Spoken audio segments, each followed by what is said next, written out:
Welcome to the Deep Dive. Our mission today, well, it's kind of an infiltration. We're executing a really deep analysis of a source material that, let's be honest, dominates global pop culture. Yeah. Naruto. Yeah, absolutely. Now, for millions of you listening, you probably know this is the story of, friendship, these incredible ninja battles, maybe too much ramen. Definitely the ramen. But what we found digging into the sources, the real surprise, is that Naruto is actually much more than just a great action story. Right. It's this really sophisticated philosophical treatise kind of hiding an epic generation-spanning debate right there, just beneath the surface of this whole ninja narrative. And that debate, that's really the engine driving the whole thing, isn't it? It absolutely is. It's like a pure dialectic. You've got the two massive opposing forces clashing constantly. Mm-hmm. On one side, you have this incredible optimism of the will of fire, which is this belief system really rooted on love, fierce loyalty, and this unwavering faith in the potential of the next generation coming up. But then, constantly pushing back against that hopeful idea, you have the brutal reality the show never shies away from. The cycle of hatred. Yeah, that's the grim part. It really is. It's like the cold logic of their world, where this deep-seated pain inevitably, almost mathematically, leads to revenge, and that just guarantees more conflict endlessly. And the sources just reveal how meticulously the creator, Kishimoto, built this whole world, right, adapting these complex real-world ideas. Oh, absolutely. Things like Eastern philosophy, chunks of Japanese history, even specific folkloric structures, they're all adapted to power this central conflict. So our mission today is basically to pull back that curtain. Yeah. We won't let those in-universe systems, chakra, jutsu, the whole shinobi world's kind of messed up social contract. Yeah. And show you exactly how deep those roots actually go. Okay, so let's unpack this. And I think we have to start with the fundamental metaphysical engine, the thing that fuels everything, chakra. Right. And what's fascinating right off the bat is how chakra is explicitly defined. It's presented as this really complex metaphysical process, not just, a magic meter or a mana bar in a game. Yeah. To use any power, a shinobi has to consciously draw out and then knead together two quite distinct energies. Okay, how does the source material lay those out? What are those two energies? Are they like in conflict sometimes? Well, they represent this fundamental dualism of the self, really. You've got the physical energy, which the sources say is drawn from the body's trillions of cells. That's your corporeal self, the measurable bit. Gotcha, physical. And then you have the spiritual energy. Now, this is cultivated. It comes from deep experience, intense training, meditation. It's the energy of the mind, of your will, your consciousness. So using power isn't just about having a lot of one or the other. It's about achieving this internal harmony, that act of kneading chakra. Mm-hmm. It's a metaphor. Yeah, precisely. It's a direct metaphor for balancing your mind and your body, bringing them together towards a single unified purpose. It's really quite profound when you think about it. Yeah, it is. And this internal dualism, it gets taken even further. It's actually codified using a framework borrowed directly from Taoism, the complementary opposites of yin and yang release. Wow, okay. That's incredibly clever world building. So how does that philosophical idea, yin and yang, translate into actual combat styles? Well, yin release, which is explicitly based on that spiritual energy and, interestingly, imagination that governs things like genjutsu. The illusion techniques. Exactly. The techniques that attack the mind, consciousness itself. It requires, immense mental focus, genius even. Whereas yang release, that's based on the physical energy, raw life force. It governs vitality, medical ninjutsu, enhancing the body. And isn't that imbalance, that yin versus yang thing, isn't that literally the central conflict of the entire series, philosophically? It absolutely is. Think about the original sons of the Sage of Six Paths. You have Indra, representing yin, pure genius, maybe a bit arrogant. Right. And Ashura, representing yang, cooperation, maybe not as individually brilliant, but stronger together. Their eternal sibling rivalry, this philosophical clash, just keeps reincarnating through every subsequent generation. Culminating, of course, in Naruto and Sasuke. Exactly. Their final battle isn't just a fight. It's a cosmic philosophical argument playing out. Wow. And the deep connection to Eastern thought, it even goes down to the actual words they use, right? Like chakra itself. Yeah, the term chakra is lifted straight from Hindu and Buddhist traditions. It refers to the energy centers within the body. And that system is mapped out really meticulously onto the shinobi body in the show, isn't it? Yeah. The sources talk about the chakra pathway system. Exactly right. Shinobi have this intricate system with, I think it's 361 specific nodes called tenketsu. And if you trace that idea back, these are directly analogous to concepts like the nadis or marmas, these vital energy points described in yogic traditions in the real world. And isn't that what the Hyga clan uses, their gentle fist style? Precisely. Their entire fighting style is built around targeting these specific tenketsu points to disrupt or completely block the enemy's energy flow. It's incredibly precise. Okay, here's where that comparison gets really dramatic, really high stakes. Yeah. The 8 gates. These act as limiters along that chakra pathway, right? To keep the body from basically just burning itself out. Yes, they're safety limiters, essentially. And opening them, well, that's the ultimate sacrificial technique. Forcibly opening these gates, it has this direct parallel to the real-world meditative idea of opening spiritual chakras to achieve higher states of being. But in the Naruto world, it's purely martial. Purely martial and incredibly destructive. It's a self-consuming path. Opening the final one, the 8th gate, the gate of death, it guarantees your body turns to ash. It's the closest thing the shinobi world gets to a kind of destructive nirvana. You achieve ultimate power, but the cost is total self-annihilation. That whole idea of internal balance is just fascinating. Yeah. Does the series present like an ultimate state of mastery, something beyond just needing chakra perfectly? It does, yeah. It's called senjutsu, or sage mode. And this is presented as the highest possible philosophical achievement for a shinobi. Okay. It requires reaching the state of perfect unity. You have to gather natural energy from the world around you, from nature itself, and then flawlessly blend it with your own internal physical and spiritual energies. And what happens if you mess that balance up? Well, if the balance is imperfect, you literally become one with nature in the worst way. You turn into a stone frog statue, essentially. No. Yeah. So mastering senjutsu isn't just about power. It's the ultimate philosophical realization of a core tenet you find in Taoism and Buddhism, achieving this perfect harmony between the individual self and the vast natural world. Okay, so that really sets the internal stage, the metaphysics. If chakra is the energy, let's talk about the language they use to express that power. Yeah. Jutsu, you've got those 3 main pillars of combat, taijutsu, genjutsu, and ninjutsu. And it feels like each one reflects a different philosophy on how a shinobi interacts with the world. That's a great way to put it. Taijutsu is all about pure physical self-reliance. It's the philosophy that the body, through just sheer rigorous perfection and hard work, can triumph. Like Rock Lee. Exactly. Rock Lee is the perfect embodiment of that, proving that dedication, that hard work can overcome even so-called natural genius.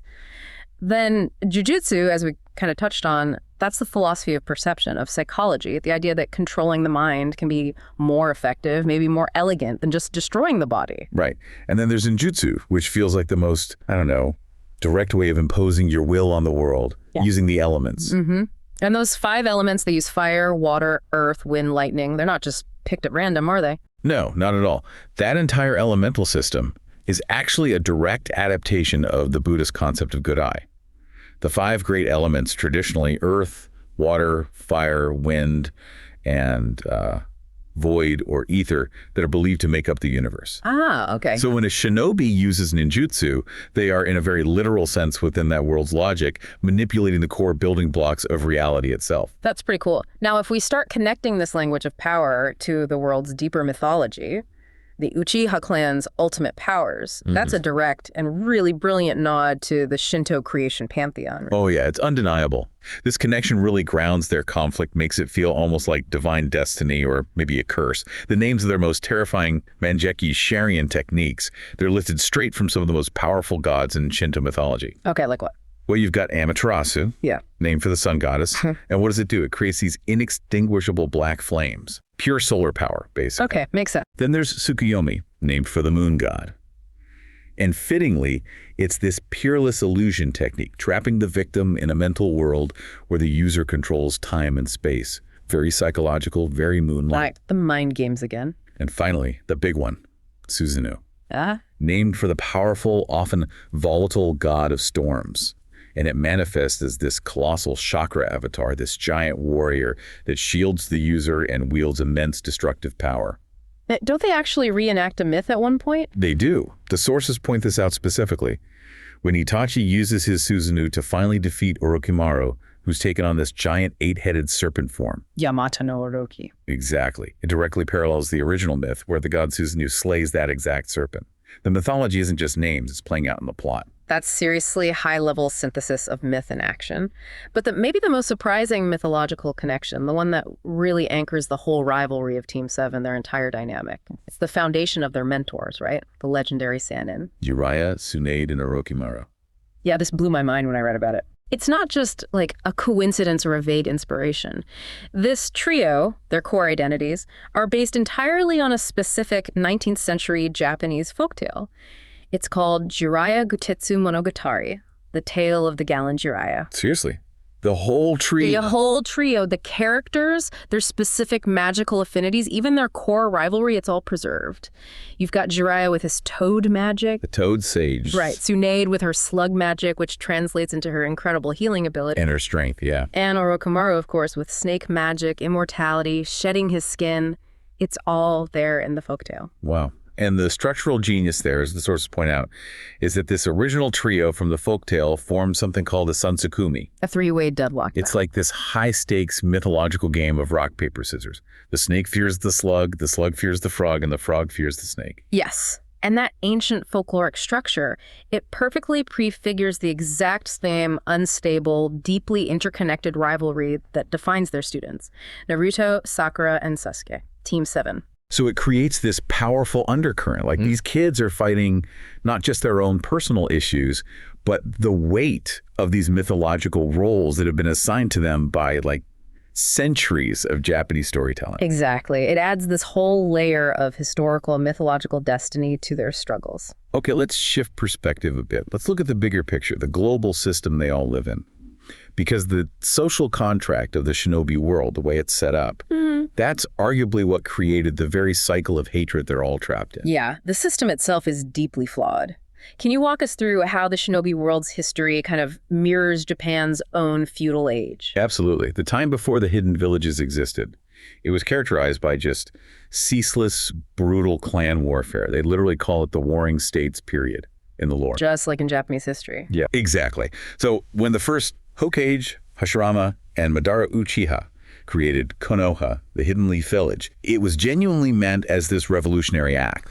Pool resources, stop the constant bloodshed between clans. It's very similar to how the great warlords in Japan eventually unified the country and ended the Sengoku period. But there's always a but. The sources point out a critical flaw in that village design, don't they? They do. The villages didn't actually end conflict. In a way, they just institutionalized it. They scaled it up. Oh, so?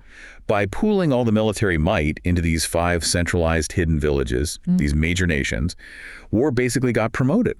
It went from smaller clan-level skirmishes to massive national-level conflicts. You ended up with these huge military-industrial complexes, essentially. Competing for resources and missions. Exactly. Competing for global contracts, influence, resources. And that became the primary driver for the massive shinobi world wars that scar the series' history. And the political structure itself within each nation seems built on instability, too. You've got this weird imbalance of power. Yeah, it's really precarious. You have the military leader, the Keijo Kokage, Kazekage, etc., who commands overwhelming force, like literally godlike power sometimes. But then you have the civil authority, the daimyo, the feudal lord, who nominally holds the economic and political power, controls the funding. And that setup, again, it perfectly mirrors the historical dynamic in feudal Japan between the military dictator, the shogun, and the often ceremonial but still symbolically powerful emperor. There's this constant tension baked into the system between military might and civil governance. Yeah, you see that friction play out several times. And the series even thematically weaponizes this history, this past, through what might be the most devastating forbidden jutsu of them all, Edo Tensei. The reanimation jutsu. Oh, that one's chilling. And so significant thematically, Edo Tensei represents the ultimate refusal to let go of the past, to accept loss. The user, Kabuto, primarily in the war arc, literally weaponizes history itself.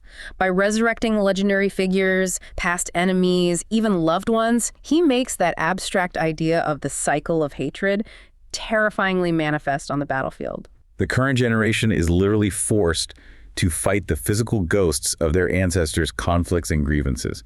It's brutal. It really is. It makes the past inescapable. So the ultimate systemic resolution, the attempt to fix this broken world, it only comes after the absolute devastation of the Fourth Great Ninja War, right? Which forces all 5 great nations to finally unite. Yeah, they form the allied shinobi forces out of sheer necessity to survive. And that temporary wartime alliance, it eventually evolves into something more permanent, doesn't it? It does. It becomes the Shinobi Union, which is basically modeled on real-world international organizations like the UN. And its explicit goal is to address those foundational flaws in the old system that led to so much war. And crucially, what's the main change they make? Well, crucially, they try to remove that economic competition, the constant fighting over mission contracts between villages as the primary driver for conflict. They centralize those tasks, aiming for collective security and shared responsibility rather than cutthroat competition. Which brings us right back around to the philosophical core of the whole story. Yeah. That cycle of hatred. It's not really a person. It's the true antagonist, the self-perpetuating force. Exactly. And the brilliance of the series, I think, lies in how the major villains aren't just, power-hungry monsters. They offer what seem like logical, albeit extreme political or philosophical theses designed to finally break that cycle for good.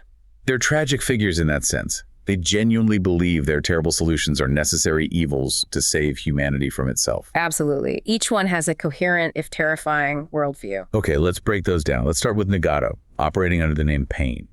What was his thesis for achieving peace? Nagato's philosophy is basically peace through mutually assured destruction, MAD. Like the Cold War. Precisely. He loses faith in humanity's ability to ever truly understand each other without experiencing profound shared pain.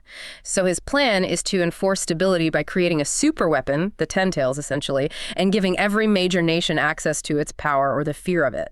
Creating this terrifying equilibrium where the sheer fear of total annihilation is the only thing that keeps the peace. Yeah, shared trauma is the foundation for peace. It's dark. Okay, then you have Obito and Madara Uchiha. Their approach feels like total escapism. It is. Their grand plan, the infinite Tsukuyomi, is essentially peace achieved through absolute authoritarian control and a completely manufactured reality. The ultimate dream world. Exactly. It's about erasing pain, conflict, and struggle entirely by trapping every single living being in a perfect, endless dream state tailored to their desires. But the cost is... well, it's the complete removal of free will, of reality itself, replacing genuine life with an idealist fantasy imposed from above. Chilling in a different way. And finally, there's Sasuke. His ultimate solution, especially after he learns the full truth about his clan's annihilation by Konoha's leadership. It's what you call the scapegoat revolution. Right. This one is perhaps the most politically complex and maybe the most tragic.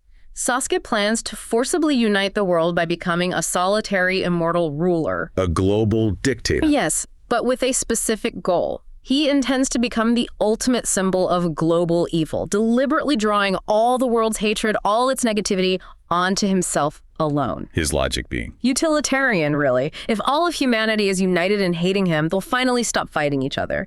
He accepts a burden of eternal loneliness, eternal conflict directed at him, for the sake of global cooperation born from shared animosity towards a single target. Wow. Okay, so against all of these grand, systemic, often brutal solutions, you have Naruto's philosophy. The will of fire put into action. And it feels like a radical antithesis because it's so intensely personal, so psychological. It really is. It's fundamentally about radical empathy. Naruto consistently refuses to accept the logic that the enemy must simply be eliminated or controlled by a system. Yeah.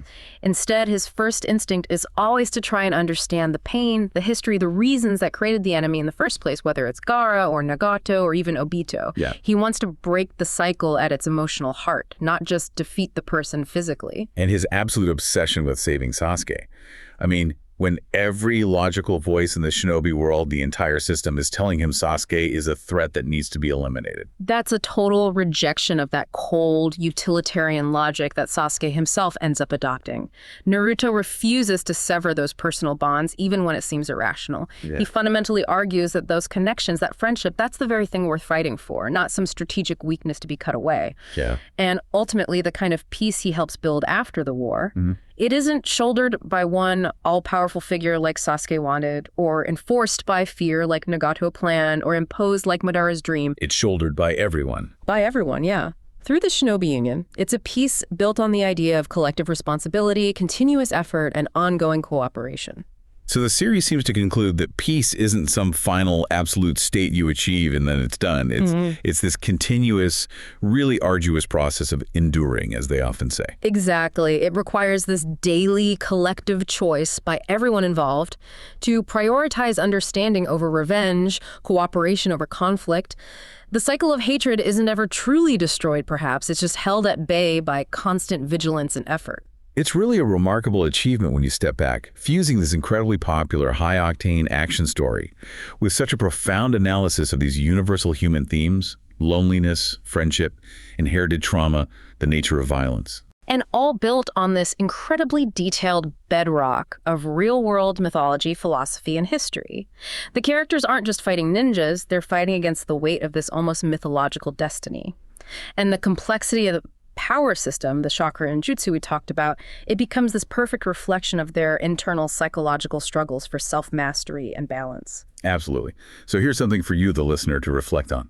If Naruto's final piece, the one achieved through the Shinobi Union, relies so heavily on continuous effort and shared burdens, what real-world system currently exists, or could exist, that attempts to manage global conflict by forcing that kind of collective responsibility, rather than just relying on, say, the military or economic dominance of a single superpower or fragile alliances? Yeah, think about that framework, the Shinobi Union analogy, and maybe consider how fragile that kind of collective peace still feels, both in their world and maybe in our own.